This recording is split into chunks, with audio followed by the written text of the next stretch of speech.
What's going on, everybody? We are going to be doing a rear shock absorber replacement today. We're going to be throwing these Bilstein 5100s on the Tacoma. Everyone in the world probably has done this. Your grandma probably has them on her Tacoma. Your neighbor probably has them on theirs because it's one of the most popular swaps in today's world of Tacomas. For real? And so in the second gen here, we're going to be removing the stock suspension because we're doing a lift all around. We're going to be doing an add-a-leaf as well to get that suspension raised in the rear. And then for the extra dampening, hopefully a little bit better performance, we're going to be throwing these Bilstein 5100s on. And so follow along as we go. Let's get started. All right, so right away we're going to lift the truck up, put it on some jack stands, and we are going to begin our removal. First is the parking brake wire. We're just going to loosen that out just for a little bit extra room. We don't want to stretch it. Then we're going to head over to the top of the shock absorber. It's a 14mm nut on top. We have actually a pipe wrench around that shock absorber. You can use some pliers on top to hold it if you have any sort of corrosion. You guessed it.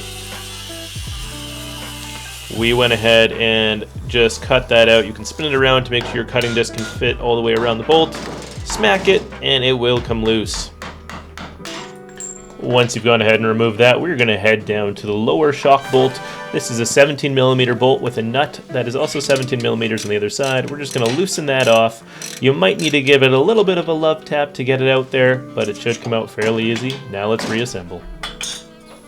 Alright, so when it comes to assembling the rear shock here for the Bilstein 5100, we got a quick little academy.bilstein.us.com instruction. And so to simplify it, guys, we have the little bottom cone, bink, bushing, boop, little washer with the nub on top, bink, bushing, boop, little cone on top, nut.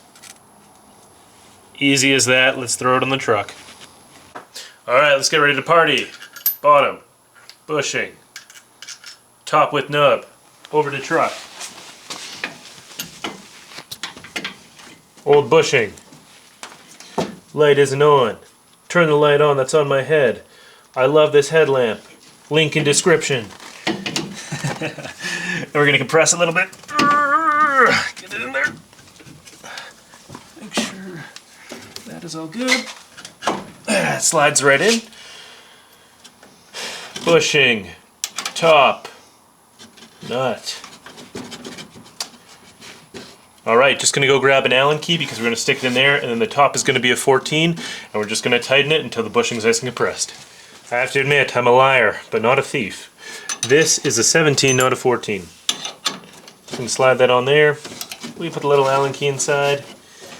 And we can go to town tightening this. If you had a ratcheting wrench, like I do, that's somewhere where I don't know, it's a lot easier.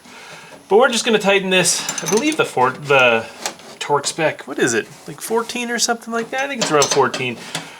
Realistically, you just want this to compress the bushing a little bit. It doesn't have to be crazy, because it's just holding it in place.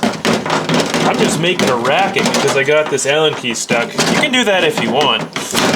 Oh, there we go. After finishing torquing the upper shock mount bushing, we move to the lower shock mount bolt here. We're just going to slide that in. You might need to adjust the screwdriver and torque it to 72 foot-pounds.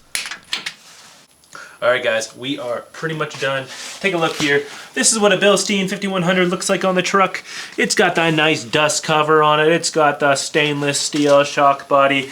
If you look carefully, we got the Duro bumps, extended rear bump stops. We got the Torch Offroad add-a-leaf with the extended U-bolts. We got this brake drum that we replaced a few months ago because it needed to be replaced. We got a truck that's ready to go. And so anyways, guys, let's get this video over with. Thanks for tuning in. Thanks for checking out how to do the 5100s. We're going to drive them for a few months here and then do a review on them to see if they're actually worth it. Everyone seems to think so. I'm curious myself. So I'll see you guys soon. Take care.